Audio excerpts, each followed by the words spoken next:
Malini Devi multi speciality hospital, Christian Peta, 5వ line, Kavali. Doctor Guttipati Malinidevi, MBBS, MS, OBGY, కాన్పులు మరియు గర్భకోశ వ్యాధి నిపుణులు. మాలినీదేవి మల్టీ స్పెషాలిటీ హాస్పిటల్ నందు అందించు వైద్య సేవలు: సాధారణ కాన్పులు, సిజేరియన్లు, లాప్రోస్కోపిక్ ద్వారా గర్భసంచికి సంబంధించిన ఆపరేషన్లు, ట్యూబెక్టమీ, పిల్లలు లేకుండా operation, high risk pregnancy, ectopic pregnancy మరియు గర్భసంచి నీటి బుడగలు, గర్భసంచి జారిన ఆపరేషన్లు, రొమ్ముగడ్డలకు చికిత్స, నెలసరి ఇబ్బందులకు చికిత్స, మెనోపాజ్ సమస్యలకు చికిత్స చేయబడును. స్త్రీలకు సంబంధించిన అన్ని సమస్యలకు చికిత్స చేయబడును. పిల్లలు లేని వారికి ప్రత్యేక చికిత్స కలదు. ముఖ్య గమనిక: మా హాస్పిటల్ నందు కాన్పోయిన తరువాత తల్లి బిడ్డను ఉచితంగా మా వాహనంలో క్షేమంగా ఇంటికి చేర్చబడును. మా హాస్పిటల్స్ ప్రత్యేకతలు: ICU, lab, AC and non AC rooms, 24 గంటలు మెడికల్ షాప్, ప్రతి రూమ్ నందు వేడి నీటి సదుపాయం కలదు.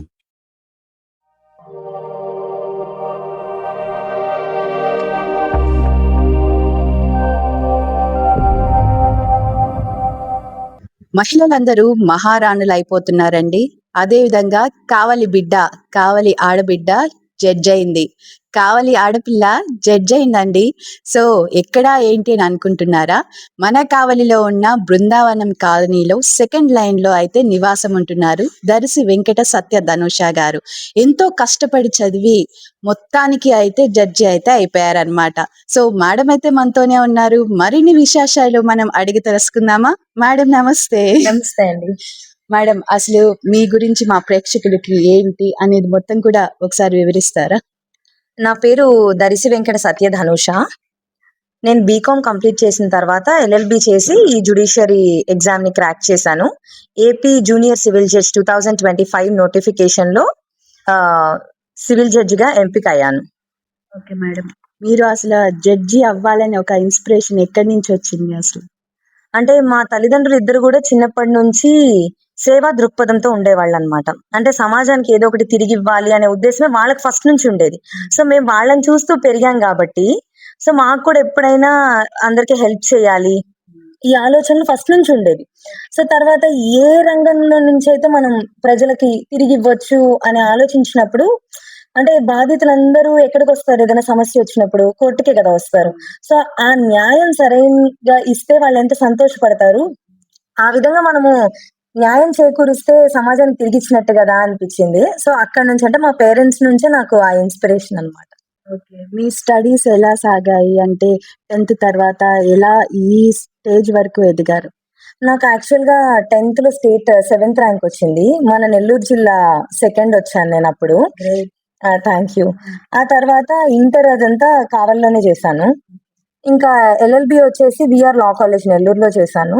ఇంకా జ్యుడిషియరీ వచ్చేసి నేను నా సెల్ఫ్ గా ప్రిపేర్ అయ్యి సెలెక్ట్ అయ్యాను. ఓకే, అంటే ఇంకా ఎంతో మంది ఇదే విధంగా సేవ చేయాలి అనుకుంటూ ఉంటారు. వాళ్ళందరికీ జడ్జి అవ్వాలనుకున్న ప్రతి ఒక్క యువతకి మీరు ఏమని సందేశం ఇస్తారు? అంటే ఏదో మనం అనుకున్నాము అంటే కుదరదు, కానీ ఆ అనుకోవడం ఎలా అనుకోవాలి, ఆ సంకల్పం ఎలా ఉండాలంటే చాలా దృఢంగా బలమైనదిగా ఉండాలి. సరే సంకల్పించాం కదా, నేను కూర్చుంటాను దేవుడు వచ్చి చేసేస్తాడు అంటే అవ్వదు కదా. ప్రయత్నం చేయాలి. ఆ ప్రయత్నం ఏ విధంగా చేయాలి? మనం ఒక ప్లాన్డ్ గా అయ్యేంత వరకు నిద్రపోకూడదు. ప్లాన్ వేసుకోవాలి, దాన్ని ఇంప్లిమెంటేషన్ లో పెట్టాలి. కన్సిస్టెంట్ గా రోజు కన్సిస్టెంట్ గా డిటర్మైండ్ గా అయ్యేంత వరకు నిద్రపోకుండా చదివితే తప్పకుండా అది ఓసీ అయినా ఎవరైనా అంటే అది ఆడపిల్ల అయినా మగపిల్లవాడైనా ఎవరైనా అనుకుంటే ప్రయత్నం చేస్తే సాధించలేదంటూ ఏది ఉండదు. ఓకే, మీరు ఏ విధంగా స్టడీస్ చేసేవాళ్ళు? ఎలాగా? అంటే నేను ఫస్ట్ నుంచి కూడా చాలా, అంటే ఎన్ని రోజులు ఉన్నాయి, ఎగ్జామ్ పోర్షన్ ఎంత ఉంది, సో నేను ఎన్ని రోజుల్లో ఎంత కవర్ చేయాలి, రోజుకి ఎన్ని గంటలు కవర్ చేస్తే నేను ఆ పొజిషన్ లో ఉంటాను, ఎన్ని పోస్టులు ఉన్నాయి, దాంట్లో నేను ఉన్న ఒక పోస్ట్ అయినా ఒక పోస్ట్ క్రాక్ చేయాలంటే మనం ఎట్లా ఉండాలి, అంటే ఆ కాంపిటీషన్ ని మనం తట్టుకోవాలంటే ఏ విధంగా చెయ్యాలి అనేది ఫస్ట్ నుంచి మైండ్ లో ఉండేది. సో ఆ దిశగానే ఉన్న పోర్షన్ ని డివైడ్ చేసుకునేదాన్ని. టైం కి డివైడ్ చేసుకొని రోజు రైటింగ్ ప్రాక్టీస్ చేసేదాన్ని. 3 hours రోజు రాసేదాన్ని. నా క్లాసెస్ నేనే రికార్డ్ చేసుకునేదాన్ని. రికార్డ్ చేసుకొని నిద్రపోయేటప్పుడు సబ్ కాన్షియస్ మైండ్ యాక్టివ్ గా ఉంటది కాబట్టి ఎట్లయినా మనం నిద్రపోవాలి అంటే ఒక 1 hour it will take some time కదా. సో ఈ 1 hour నా రికార్డింగ్స్ నేనే వినేదాన్ని. రోజు స్నానం చేస్తున్నప్పుడు, తినేటప్పుడు రికార్డింగ్స్ వినేదాన్ని. బికాస్ వీ కాంట్ స్టడీ కదా ఆ టైంలో. సో ఆ టైంలో ఆ రికార్డింగ్స్ అన్ని వింటూ సెకండ్ టైం రివిజన్ అయిపోయేది. సో కంప్లీట్ గా ఎగ్జామ్ కి వెళ్లే ముందు ఒక 5 to 10 రివిజన్స్ చేశాక ఎగ్జామ్ కి వెళ్ళేదాన్ని. ఎంత టైం పట్టింది మేడం? అంటే నేను యాక్చువల్ గా అయితే రోజుకి ఒక 15 to 17 అవర్స్ చదువుతాను. నేను ఒక 1 ఇయర్ గట్టిగా ప్రిపేర్ అయ్యాను. లాస్ట్ ఇయర్ నోటిఫికేషన్ లో it was like luck factor అనుకోవచ్చు. ఒక 5 మార్క్స్ తో మిస్ అయింది. సో ఈ ఇయర్ క్రాక్ చేశాను. 1 ఇయర్ అంటే నిద్రపోకుండా పట్టు వదలని విక్రమార్కుడిలాగా చేశారనమాట. అంతే అని మీరు ఫాలో అయిన స్టడీ ప్లాన్ ఏంటి మేడం? స్టడీ ప్లాన్ అంటే మాకు యాక్చువల్ గా 3 స్టేజెస్ లో ఈ జ్యుడిషియరీ జరుగుతుంది. Prelims, mains, interview. ప్రిలిమ్స్ వచ్చేసి ఆబ్జెక్టివ్, మెయిన్స్ డిస్క్రిప్టివ్. కానీ నేను ఈ ప్రిలిమ్స్ చదివేటప్పటికే మెయిన్స్ లెవెల్లో ప్రిపేర్ అయ్యేదాన్ని. అంటే రోజుకి ఖచ్చితంగా ఒక పేపర్ ఆబ్జెక్టివ్ అంటే 100 బిట్స్ ఒక పేపర్ చేసేదాన్ని. ప్రీవియస్ పేపర్ 100 కొత్త బిట్స్ చేసేదాన్ని. అంటే ఆన్లైన్ లో చూడడం కానీ, ఆన్లైన్ ప్లాట్ఫామ్స్ కానీ అలాగా ప్రాక్టీస్ చేసేదాన్ని. అంటే రోజుకి ఒక 200 బిట్స్ ప్రాక్టీస్ చేసేదాన్ని. ఖచ్చితంగా ఒక 1.5 అవర్ మెయిన్స్ లెవెల్లో ఒక 5 క్వశ్చన్స్ రాసేదాన్ని. చూడకుండా రాసేదాన్ని. ఈ విధంగా ఎగ్జామ్ పాటికి ఎగ్జామ్ రాస్తూ అండ్ ఉదయం లేచినప్పటి నుంచి ఆ రివిజన్ ప్యాటర్న్ కానీ, మెమరీ టెక్నిక్స్ కానీ ఇవన్నీ ఫాలో అవుతూ కన్సిస్టెంట్ గా ఎగ్జామ్ ముందు వరకు చదివేదాన్ని. మేడం, మీ విజయంలో కీలక పాత్ర పోషించింది ఏంటి? అంటే మీరు పర్సన్స్ గురించి అడుగుతున్నారా లేదా స్ట్రాటజీ గురించి అడుగుతున్నారా? రెండింటి గురించి చెప్పండి. పర్సన్ అయితే మా పేరెంట్సే. అది నేను వాళ్ళకి ఏమి ఇచ్చినా రుణం తీర్చుకోలేను. మేబీ ఆ బ్లడ్ అండ్ స్వెట్ నాదై ఉండొచ్చు కానీ దానికి పునాది నాంది వేసింది అయితే నా తల్లిదండ్రులే. ఇంకా ఇన్స్పిరేషన్ ఇంకా ఎలా చెప్పాలి అని అంటే మా అక్క. నాకు ఒక అక్క ఉంది. తను కూడా కన్సిస్టెంట్ గా ఏదేమైనా గానీ సమాజం ఎన్నన్నా అనుకున్నా నువ్వు అవ్వాలి, ఏదో లేట్ అయిపోతుంది, ఆడపిల్ల అంటే పెళ్లి చేసుకొని వెళ్ళిపోవాలి, ఇది వద్దు, నీ గోల్ నువ్వు సాధించు, మనం సమాజానికి ఒక స్ఫూర్తిగా నిలవాలి అని ఫస్ట్ నుంచి తను కూడా చాలా ప్రోత్సాహాన్ని అందించింది. ఇంకా ప్రిపరేషన్ కి వచ్చేసరికి మెయిన్ స్ట్రాటజీ నేను ఏమంటానంటే రివిజన్. ఒకసారి చదివేయడం కాకుండా నెంబర్ ఆఫ్ టైమ్స్ రివిజన్ అనమాట. సో ఇంకా ఇక్కడ పెన్ను పెట్టామంటే ఆగకూడదు. అలా ఆగకూడదు అంటే మనం ఎన్నిసార్లు చదువు ఉండాలి. ఒక్కొక్క బేరాక్ ని ఒక 100 నుంచి 200 సార్లు చదువుంటేనే ఫాస్ట్ గా మనం రాయగలము అనేది నా ఒపీనియన్. సో ఇంతటి విజయం సాధించే దాంట్లో ఖచ్చితంగా ప్రతి ఒక్కరికి స్ట్రగుల్స్ ఉంటాయి. అందులో మీకు ఎలాంటి స్ట్రగుల్స్ ఎదురయ్యాయి ఈ ప్రయాణంలో? అంటే చాలా మంది ఏజ్ వచ్చేసింది కదా, నువ్వు ఇప్పుడు ఈ టైంలో జుడిషియరీకి వెళ్ళటం ఎందుకు, మళ్ళీ ఏదన్నా జుడిషియరీ ఒత్తిడి ఎక్కువ ఉంటుంది, సమాజపు ఒత్తిడి ఉంటుంది, అట్లా చాలా మంది నన్ను డిస్కరేజ్ చేశారు. అంటే మన వాళ్ళు ఎవరు కొడతారులేండి, ఆడపిల్లలు ఇంత దూరం అవసరమా, సమాజపు ఒత్తిడి కూడా నాలో ఎక్కువ ఉండేది. అంటే ఆడపిల్ల కదా, పెళ్లి చేసేసుకోవచ్చు కదా, మీ అమ్మాయిని ఎందుకు ఇంకా ఇక్కడ వరకు పంపించారు, అది వాళ్ళకి, మా పేరెంట్స్ కి ఉండేది, నాకు ఉండేది కనిపించినప్పుడల్లా. కానీ ఈ ఒత్తిళ్ళన్నీ దాటుకొని మన సక్సెస్ సమాధానం చెప్పాలని నేను ఫస్ట్ నుంచి అనుకునేదాన్ని. అందుకని చాలా మందికి కూడా నేను ఇలా జుడిషియరీ ప్రిపేర్ అవుతున్నానని కూడా చాలా మందికి తెలియదు. ఎందుకంటే ఎప్పుడైనా మన ప్రయత్నం కన్నా మన గెలుపు చెప్పే పదం వేరుంటుంది కదా. సో ఆ గెలుపు పదమే చెప్పాలి అని మొదటి నుంచి అనుకునేదాన్ని. సో అదే స్ట్రాటజీ ఫాలో అయ్యా. ఓకే, వన్స్ ఎగ్జామ్ కంప్లీట్ అయిపోయింది, తర్వాత నెక్స్ట్ స్టెప్స్ ఏంటి? ఇంటర్వ్యూకి వెళ్ళాల్సి ఉంటుంది. ఆ టెన్షన్ అంతా ఎలా హ్యాండిల్ చేశారు మీరు? నేను మెడిటేషన్ చేస్తాను. ఎవ్రీడే మెడిటేషన్ చేస్తాను. గాయత్రి మంత్రం ఒక 21 టైమ్స్ జపిస్తాను. ఎందుకంటే that will give the more energy కాబట్టి. అయితే ఈ మెడిటేషన్ వల్ల ఏంటంటే భావోద్వేగాలన్నిటిని నేను కంట్రోల్ చేయడం from the very beginning practice చేసేదాన్ని. కానీ ఇంటర్వ్యూకి వచ్చేసరికి చాలా టెన్స్డ్ అయిపోయాను. అంటే మనం చదివి రాయటం ఈజ్ సంథింగ్ డిఫరెంట్. అండ్ వాళ్ళు అడిగినప్పుడు వెంటనే మనకు అది, దానికి నేను ఎలా ప్రాక్టీస్ చేశానంటే, అంటే మా ఫ్రెండ్స్ అని చెప్పొచ్చు, ఇప్పుడు ఫ్రెండ్స్ ఆర్ లైక్ ఫ్యామిలీ అన్నట్టు మా ఇంటి దగ్గర వాళ్ళు చాలా సహకారం అందించారు. అంటే ఇంటి పక్కన ఇరుగు పొరుగు వాళ్ళు రోజు వచ్చి చాట్ జీపీటీలోనో అంటే గూగుల్లోనో క్వశ్చన్స్ ఎత్తుక్కొని వచ్చి నన్ను రోజు అడిగేవాళ్ళు అనమాట. సో ఇంటర్వ్యూ ఆ విధంగా ఏంటంటే టెన్షన్ తగ్గింది. రోజు ప్రాక్టీస్ చేసేదాన్ని కదా, సో దానివల్ల టెన్షన్ తగ్గింది అనమాట. సో అలాగా నేను హ్యాండిల్ చేసేదాన్ని ఆ ఎమోషనల్ స్ట్రెస్ ని. సో కావలి బిడ్డకి అంటే మీకు ఈ రోజున జడ్జి పోస్ట్ అనేది రావడం జరిగింది. ప్రతి ఒక్కరు కూడా అందరు వచ్చి పలకరిస్తూ ఉంటారు. అంటే ఎప్పుడు రాని వాళ్ళు కూడా ఇప్పుడు వస్తూ ఉంటారు. ఆ ఫీలింగ్ అనేది ఎలా ఉంటుంది? అదే అబ్దుల్ కలాం గారు చెప్తారు కదా, కలలు కనండి, కలను సాకారం చేసుకోండి అని. సో నేను ఎప్పుడు అనుకునేదాన్ని అనమాట, ఏ స్ట్రెస్ వచ్చినా కళ్ళు మూసుకున్నప్పుడు ఒక పక్కన చెప్తుంటది ఏడుపులు, అవ్వకపోతే ఏంటి, ఇంకో పక్కన కళ్ళు మూసుకున్నప్పుడు చప్పట్లు. ఏ దారి చూస్ చేసుకోవాలి, ఏ దారి నిర్ణయించుకోవాలి అనేది మన వంతు.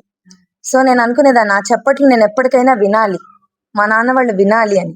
సో ఈ రోజు అది నెరవేరాక ఇంకా మాటలు ఏముంటాయి చెప్పటానికి. అంటే ఆల్ ఆర్ ఎఫర్ట్స్ ఒక సమాధానం దొరికినట్టు. అందులో అన్నిటికంటే గొప్ప విషయం ఏంటంటే, నాకు ఫస్ట్ నుంచి కూడా మా డాడీ చాలా ఇన్స్పిరేషన్ అనమాట. ఆయన కళ్ళలో ఆనందం చూడాలి, కేవలం అదే.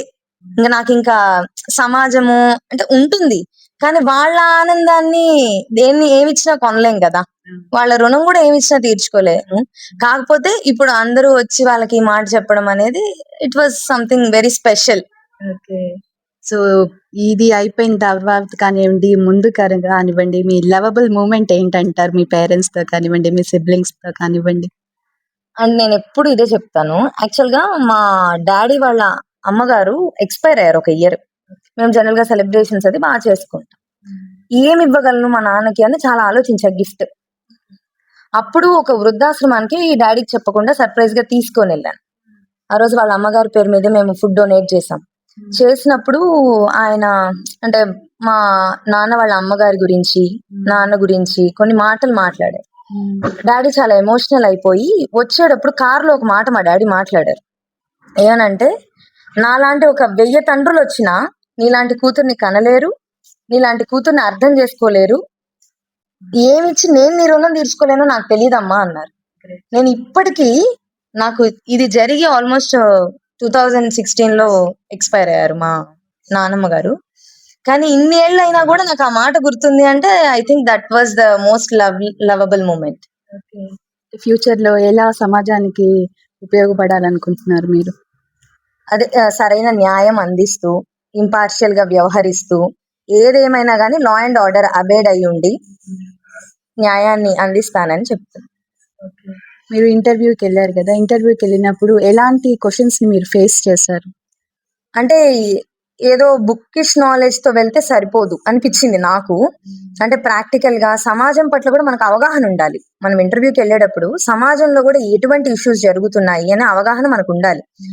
సో అక్కడికి వెళ్ళిన తర్వాత వాళ్ళు మనకి ఓన్లీ మన చదువు గురించే కాదు, మన పర్సనాలిటీ చెక్ కూడా చేస్తున్నారు. అంటే మనము ఏమన్నా ఒత్తిళ్ళు వచ్చినప్పుడు పొలిటికల్ గా కానీ ఎటువంటి ఒత్తిళ్ళు వచ్చినా మనం సరైన విధంగా హ్యాండిల్ చేయగలమా లేదా, ఆ కాన్ఫిడెన్స్, మన డెసిషన్స్ మీద ముందు మనకి కాన్ఫిడెన్స్ ఉంటేనే మనం we can deliver the judgements కదా. So personality check, emotional check, at the same time మన నాలెడ్జ్ చెక్ సబ్జెక్ట్ పరంగా, ఈ 3 కూడా నేను అబ్జర్వ్ చేశాను.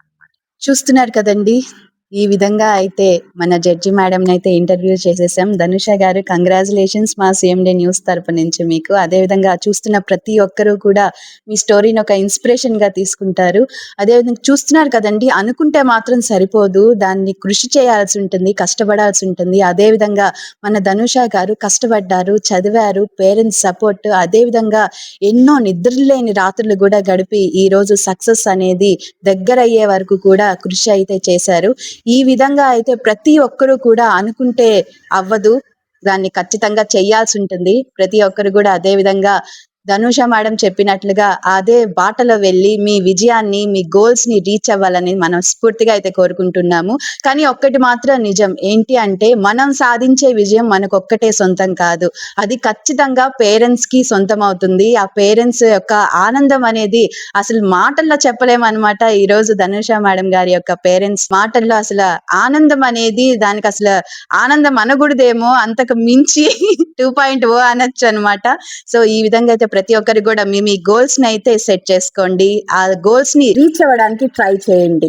కెమెరామ్యాన్ వినోద్ తోటి కామాక్షి, ధనుష మేడం ఇంటి దగ్గర నుంచి కావలి.